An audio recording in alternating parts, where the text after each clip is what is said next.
Nagkayayaan kami ng kapatid ko. At dito nga po kami napadpad sa sobrang ganda at cozy na cafe bistro. Hindi pa kasi siya nakakapunta dito at mukhang maganda raw ang place. Pangalawang punta ko na nga dito at yes, oo, maganda talaga pati na ang mga menu. Meron naman po itong pwesto talaga sa loob ng building, pero ang sabi ng mga kapatid ko gusto daw nila dito sa labas. Mukhang masarap at sariwa ang hangin. Marami pang magagandang tanawin. Kaya naman, tuwan-tuwa yung mga pamangkin ko. Marami din kasi silang alaga dito mga isda.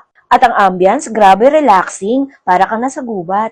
Mas marami ang tao dito kapag medyo paggabi na, pero inagahan talaga namin pagpunta dito nang sa gayon, makakapag-video-video kami nang kami pa lang ang mga tao. O, diba? So, tama nga ako dahil kami pa lang po talaga at kaunti pa lang kami dito ngayon. Kaya naman, yung mga kapatid ko ay talaga namang nag-iikot-ikot sila sa kaloob-looban. Napakarami po talaga mga cottage nila dito kasi naman paggabi talaga maraming mga kabataan dito dahil cafe bistro nga po. May live band pa dito pero syempre sa gabi lang yun. Dahil may mga kasama nga kaming bata, syempre sa umaga lang kami, hindi kami pwede magpagabi.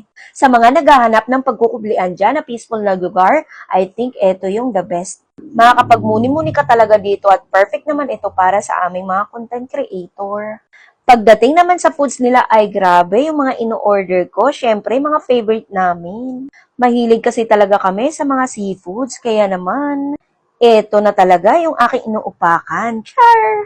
As a person na hindi talaga umiinom ng tubig ng may tubig, kaya naman, perfect itong aking Sibago tumbler. Stylish at very kikay, eto po yung aking lagay ng tubig. Syempre, nasa yellow basket ko yan kung gusto nyo i-check out na. Bye!